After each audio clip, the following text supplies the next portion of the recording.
جو ہمیں کہا گیا تھا سیدھا راستہ ہے اور جو ہمارے رول ماڈلز تھے اس میں زمین آسمان کا فرق تھا.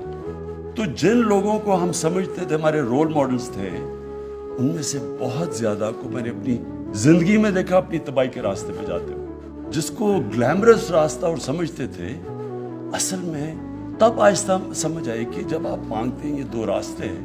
اگر آپ کی زندگی کا نچوڑ ہے تو وہ ادھر لکھا ہوا ہے. دو راستے ہیں آپ کے پاس, دو چوائسز ہیں. ایک چوائس آپ کے لیے کہ وہ لگتا بڑا اچھا, اس میں پیسہ ہے, اس میں چوری کرو, پیسہ بنا لو, بڑی گاڑیاں لے لو.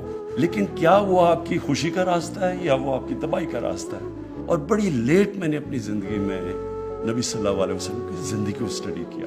دو اصول تھے, ایک تو ان کی پرسنالٹی تھی اور دوسرا مدینہ کی ریاست تھی جو ان کی سنت تھی. تو تب مجھے سمجھ آئے کہ کیوں اللہ ہمیں حکم دیتا ہے کہ ان کی زندگی سے سیکھو.